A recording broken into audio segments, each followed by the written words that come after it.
Welcome to Speaking of Strong Style, where we discuss the news, issues, and events surrounding New Japan Pro Wrestling. I'm Stephen Conway. With me, as always, Jeremy Finestone. We're contributors to the Fight Game Media Network, and we have a terrific show lined up for you, something very special. We're going to be covering the Road to the Tokyo Dome show, a terrific show at Korakuen Hall today. We're going to be talking about some of the events leading up to the big Wrestle Kingdom week.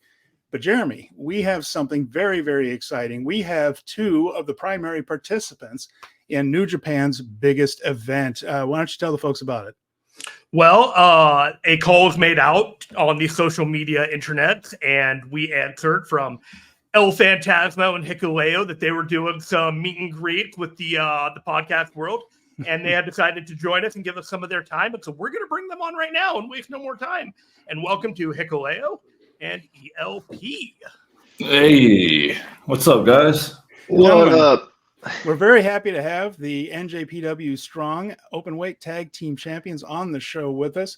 And gentlemen, we're just going to start with this. A huge show coming up, of course, January 4th, Wrestle Kingdom 18.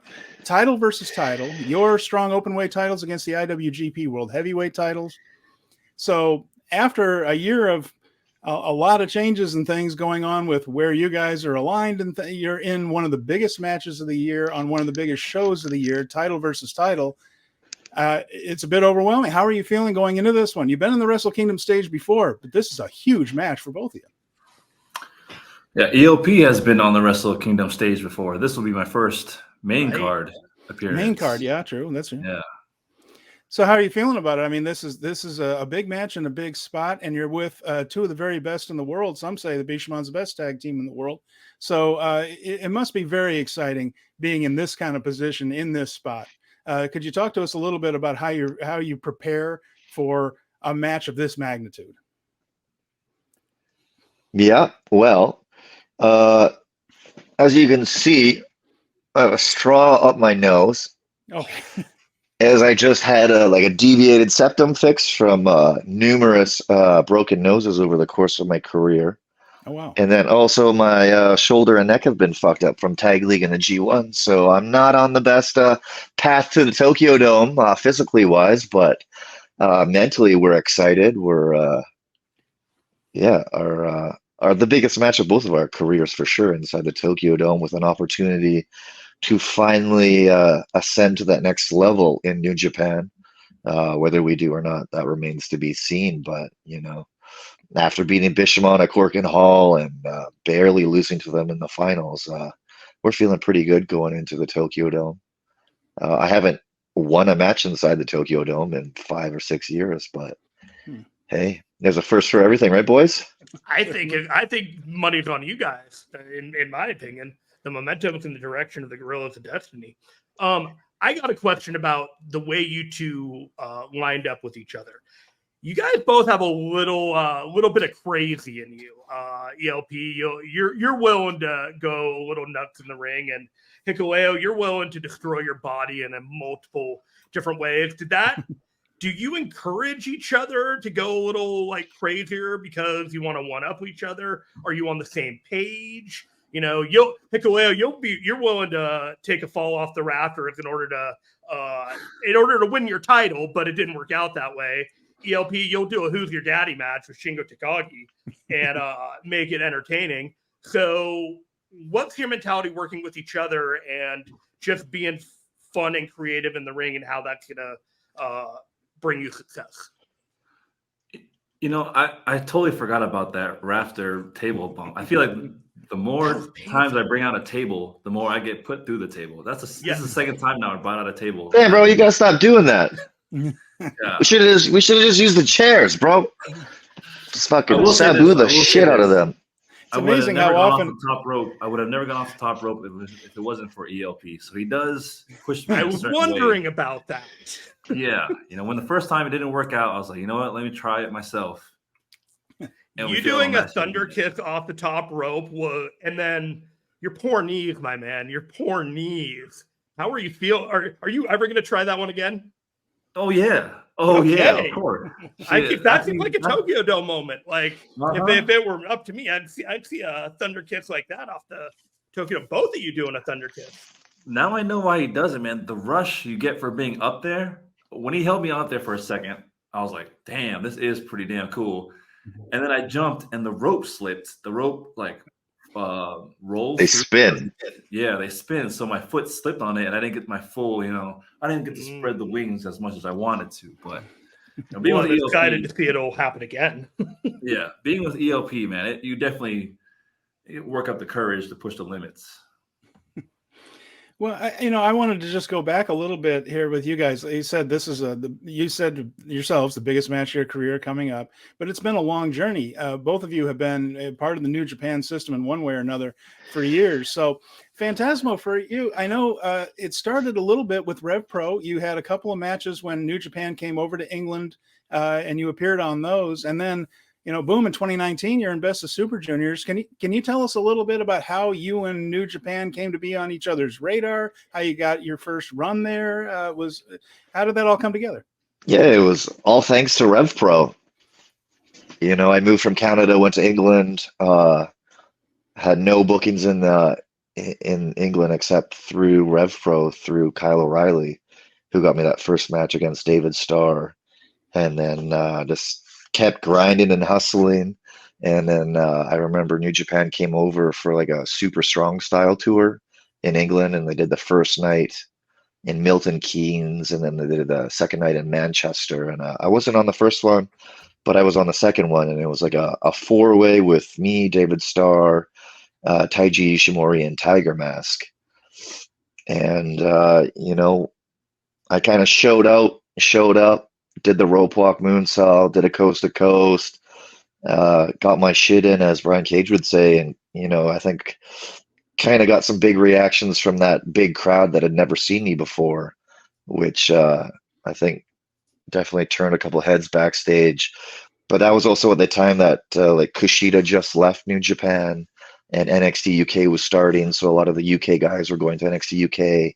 And it was just kind of like the right place at the right time that New Japan needed a new junior, and they have the alliance with Rev Pro, and I was a loyal Rev Pro guy in my time in England, and then they gave me a match with El Desperado at York Hall that was a lot of fun, and then they gave me the British J Cup with Liger, and my biggest thing was like, let's just not hurt Liger and let's take care of him and have fun. And then, ended up winning the whole tournament, which was crazy. And then, then I kind of felt like, oh, they were kind of testing me, and they sent Rocky to wrestle me, they just kept slowly sending guys to see if I could hang with them. And, the whole reason of leaving Canada going to the UK was to show that I could wrestle the best wrestlers in the world at a top level. And, right place, right time that they offered me a deal.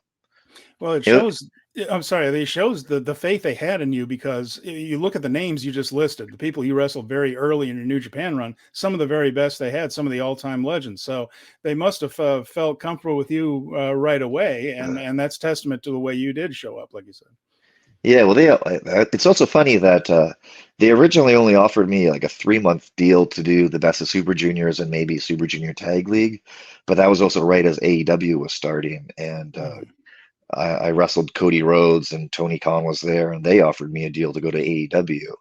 But that was before anybody kind of knew what it was. And then I was went from one day being an unknown indie wrestler in the UK to have multiple contracts offers. And, at the end of the day, New Japan asked first, and that's what my decision came down to. Was they asked first, they wanted me first. Yeah, it was funny that I was texting Cody Rhodes on WhatsApp, and then he didn't respond. And then I was like, Cody, like, I kind of like need to talk to you, and he didn't respond. And then Rocky got the Japanese visa, and then they're like, hey, we want you in Bullet Club. I was like, shit, I can't say no to that. And then, but like, if you ever talk to Cody, he's like, oh, I've only ever used WhatsApp for one person because like I don't have like iMessage or anything. And like that was like the funny story that Tony Khan was like, hey, what's going on? And I was like, well, he didn't respond to me on WhatsApp. And then he fucking called Cody backstage in front of everybody. He's like, what's going on with ELP? And I was like, dude, like you didn't respond on WhatsApp. He's like, oh shit, I don't, like you're the only person I talked to on WhatsApp, so we forgot to check it. And, it's kind of, it was kind of funny story. All right, place, right time, like you said. And Hikuleo, I wanted to ask you now. You had trained originally with the Dudleys in Florida, correct? That was before you were with the dojo, but of course, you have a lot of ties with your family to New Japan Pro Wrestling between Haku, Tama Tonga, Tongaloa, the rest.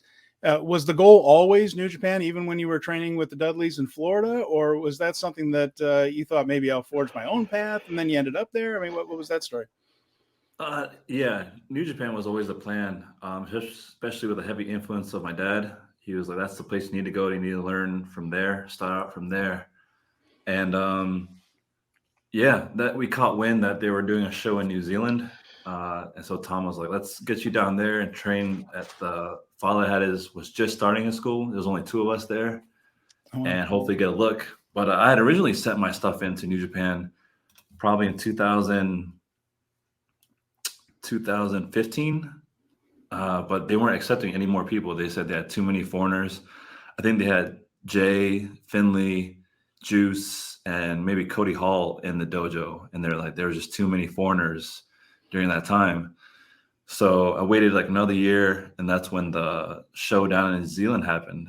And that's when we flew down there. I trained with Fale for like 3 months. And that's when the show came over. And who was it? I think it was Hattori. He was over there first. He's like, why don't we try and have you over there for 3 to 6 months in the dojo to see what you can do? And what sucked was that I had my first match against Aaron Hinare. And he does a kicking thing. And he, fractured my forearm. And this was November 2016. And I was set to go to Japan in 2017, January. So I was really nervous about that, but I guess I showed enough fighting spirit where I was doing push-ups, doing all like the workouts with the cast on my forearm that you were doing push-ups with the cast on your arm? Oh my yeah. goodness. Well, at first I was kayfabing it. I was like, I can do it without it. But I was just like screaming, like when it kind of rips out, I was just screaming my head off because it hurt so much. And Tom was like, don't show your weakness. Don't tell him you're hurt. And then finally one day we're in the ring and we're trying to do like handstands or whatnot. And it just finally just gave out from the pressure. And they're like, what's wrong with it? I was like, I think, I took a wrong bump during one of the training sessions. And so they took me to the hospital and they showed like, it was like completely like a little bump there now, but that's besides the point. They were like, you've been hiding this for 2 or 3 months. We love the fighting spirit in you. We'll keep you for a little bit more. And so the rest is history after that. And you had an ACL tear fairly early in your career also, correct? That you had to have surgery and come back from or out a long time. So with those early injuries, and you must have really impressed with just your persistence, because that would have run a lot of guys out. I guess so. A year after I came to the dojo, 2018, I tore my ACL and I was out for like 6 months. And then they were like, the LA dojo was just starting out and Shibata had just become the coach. Now let's send you over there, see how you get back into ring shape. And luckily, Shibata's training methods were just really up to date. It was American style type training, and he kind of kept it easy on me. But I guess you say I was persistent, but it was kind of like I didn't want to go back to my job at working for like a warehouse or working for like pennies or whatnot. Why not try and force the dream and just accept this little pain for now? So it worked out, I would say. Jeremy, you have anything? I was just wondering. So this is fantastic. And this isn't the first time that you guys have decided to coordinate your outfits and get a reaction out of people rather than just come up with a little bit of swag. You have swag in a different way. Are you planning on going into Wrestle Kingdom decked out in LED lights between the two of you, just head to toe, the Guerrillas of Destiny with the El Phantasmo vibe? Do you have a flair for Wrestle Kingdom planned? Kind of. I don't think we're gonna do a costume, as we kind of want to take Wrestle Kingdom a little seriously.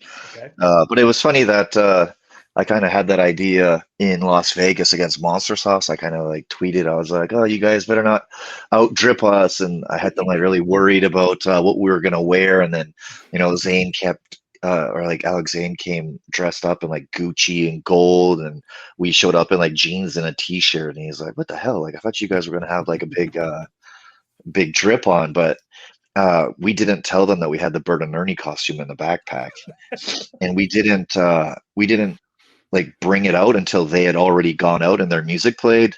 So like when their music was already out there, then we like quickly put it on, and then all like Shingo and Rocky saw us back and started popping huge, and you know, it was just one of those things. And then that you're just both on board with this. It's just like just yeah. your energy with Well, you. the original plan was like I wanted to be Oscar the Grouch, and he was going to be Big Bird, but I couldn't find a costume that was like big enough for me. They had a Big Bird one, but they didn't have any Oscar the Grouch in my size. So I was like, "Fuck, what are we gonna do?" And then Bert and Ernie, I was like, "Oh, that'll be funny." And then then we knew we were gonna do the tag league press conference. I was like, "Oh, let's do like Christmas elves and give out little presents and stuff, and have Jado-san dress up as Santa, and he can do ho ho ho, and you know that'll be funny." And you know, nobody in Japan is really like used to that. You know, they're like, "Oh, I can't believe you guys do this," and you're like, "Well, wrestling's still entertainment. Like we're not just gonna come in jeans and a t-shirt and say we're gonna have a good fight. Like we like to have fun." And you know, there was a whole bunch of people there and had people chanting at the press conference. So that was a lot of good. But I think for Wrestle Kingdom, we're just gonna wear something sort of nice. Okay. I do have like I have a custom outfit being made from a fashion friend, but it's not a costume or anything. It's just swag, maybe press conference, you know. There's gonna be some swag to it, but it's definitely no Halloween costume for the biggest show of the year. Fair enough. The next one though. All right. What do you got, Steven? On a more serious note here, ELP, you'd mentioned the injuries and how those have piled up. Now that happens to everybody, whether you're junior heavyweight, or anything. But what I was curious about, since you spent a long time as a junior in New Japan and working that style, have you had to make much of an adjustment as a heavyweight wrestler now to your working style, or is that are you just trying to wrestle like the same way? Or obviously the guys are bigger, that's different, but you wrestled heavyweights when you were still in the junior division. So how has that changed as you moved up? Obviously, maybe you're just getting hit by bigger guys, or is it have you adjusted? Yeah, it's definitely been an adjustment. I've definitely been getting injured more in the heavyweight style than I did the juniors. But I think that just might be like the wear and tear. But there's definitely a different like psychology and tempo to the heavyweight matches. And I was always annoyed that like the juniors just don't get treated with the same respect as the heavyweights do. Like if we're in a 6-man, me, Ishimori, and Chase, like Chase would get the top billing and the music when we're the tag champions. You're like, well, what the fuck? Nobody cares about Chase. People care about us. Like, why do they automatically get perceived bigger than us? Which was always a little annoying to me. But something I never talked about is I actually tore my MCL in the Shingo feud in the match at Ryogoku. Which sucked because like we had the G1 match, which was great, and then we were gonna do the rematch, which ended up being a Who's Your Daddy match, which I was like, okay, this is a little weird, but we'll make it work. I think we all thought it was weird, but now that you said it, when they're like, oh, you're just gonna call Shingo Daddy, and I remember like the Good Brothers and Jay were in the locker room, and I like looked over, I was like, what the fuck? Like, is this a rib? And I was like, whatever, we'll make it work and have it. But yeah, like the first 5 minutes of that Shingo match, I tore my MCL and my meniscus, and then had to like wrestle on that, and then I was like, fuck, guys, like, I don't know if I can do this. And then we had to do like a street fight in New York. But that was very like smoke and mirrors. Like if you like rewatch it, like I couldn't bend my knee and be like very careful. But I was very lucky that I didn't have to get surgery, and I could kind of just work through it and adapt through it. But then like this past G1, I had like the issues with my neck and shoulder that I kind of sold throughout that tournament, and then it kind of reappeared during tag league. But that hurt more in tag league than it did during the G1. I think this tag league schedule was so hard on everyone's bodies that we were all beat up. Like it was like 18 matches in like 21 days and travel days, and like that's why the finals went 40 minutes, because we were just so beaten and exhausted that like it sucks. And then haven't been to the gym since that, and then just to have like this nose getting fixed, like it's not the most ideal time when it's Wrestle Kingdom season, but like these are the only times you could get these things done. So hopefully we can make it to Wrestle Kingdom, get out of there, and then we'll be 100% for the new beginning, whether we're the champions or not. I will say your performances were such that I wouldn't have known any of that thing until you disclosed it. So you hide it well. When you talk about like the 40-minute match, I want to know from both of you, Hikuleo, I think you've had like a 25-minute match with Jay White, and Phantasmo, you've had, I think, like a 30-minute match. So was it harder to do a tag match for 40 minutes or go solo for 25 or 30 minutes for each of you? Solo for sure. Okay. Like with the tag matches, you still have that little bit of time when the other guys run in their hot comeback, or they're doing a little control that you can kind of like tag out and catch your breath. But I think that also that you get hyped up in your head that I get more gassed up in tag matches than I do singles matches, because you have to work so hard, then you have that little period of time to like recover. But like there was some matches on this tour that like I'd do like the first 5 minutes, touch him, he'd do a little thing, and then like it would be 30 seconds he'd be touching me back in. You're like, shit, bro, I'm not ready. Stay in there a little bit. I gotta get my breath. But it gets to be like high intensity interval training almost with the way you guys work the tag match. Basically it is. And then when you're just wrestling every day, you can't train properly, and these fucking Japanese hotels are shit. You're sleeping on concrete, you can't like recover. Like it's brutal, man. Mm-hmm. And it's difficult that not everybody's watching every show to like see the little stories that we're telling in the tournament. They just see the finals and like, why did these guys go 40 minutes? Well, it's because everyone's beat to fuck and injured, and the exhaustion that if you followed it, then you'd understand why it went long. But it's like bringing you guys in, beating Bishamon immediately, and then putting you guys on the level. And it was like a full sportsman shaking the hands. There was a lot of surprise that it ended up being you guys coming back again, and now you guys are going to have a rubber match. And so I think what you guys have taken is a very interesting, what was a subplot, and turned it into the main plot of the entire tag division, and just kind of sifted from the ashes of everybody else and said, hey, we are the guys like right now. So I just thought it was really interesting how your stories ended up just being quiet until it emerged from everybody. And I credit you guys for picking your moment properly in the tournament. I get a question here I'll go with Hikuleo for this one.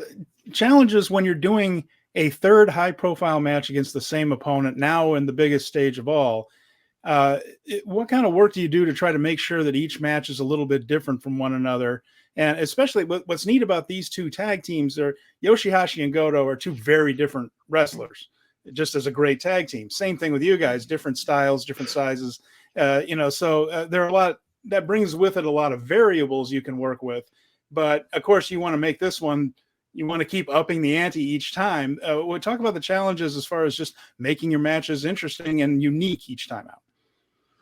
I think we just go back and watch the last two matches we had together from Korakuen and Kumamoto. You go back and study it and see what some of the things we hit that was really, really good as tag teams, or some of the things that we missed that we should have hit. Like I know we're definitely planning on me going on the top rope again, doing something special with that, or not. You basically just study film and see the different where they adjusted for the last match and how we could adjust it better. And I think at Wrestle Kingdom is just the atmosphere is going to be to another level as well. It's going to be higher than it was at Kumamoto, of course. And so you just got to bring a different type of energy and the type of training style we do now in these 2 weeks that we have off to get ready for Tokyo Dome. Mm-hmm. Okay. Yeah, I mean, I think we're going to be a lot more rested for Wrestle Kingdom than we were for the finals. But, we know we can beat them. They know they can beat us. I think with that atmosphere, like, I don't think a lot of the Western fans realize how over we are in Japan right now to the Western or to the Japanese audience. Like, they can't keep our towels stocked, and our like the blue Guerrillas of Destiny shirts are like always like one of the top sellers at each show. We have a crazy connection with the fans right now that I think on paper, maybe people aren't very excited for it on the Western side, but I think the Japanese people are stoked for it. Bishamon's the best tag team in New Japan right now. We're the fastest rising tag team in New Japan right now. I think throughout Tag League, War Dogs got elevated, TMDK got elevated, Taichi and Yuya looked great out there. Monster Sauce did great. There's a lot of these tag teams that are now kind of all at the same level, and we're all chomping at Bishamon's feet. And maybe it's not the story that I would have wanted or the path we would have wanted to Wrestle Kingdom, but they chose us for the title versus title winner take all, which kind of is like the most stakes you can do at the biggest show of the year. So I'm not going to complain about it, but I think it's going to be exciting.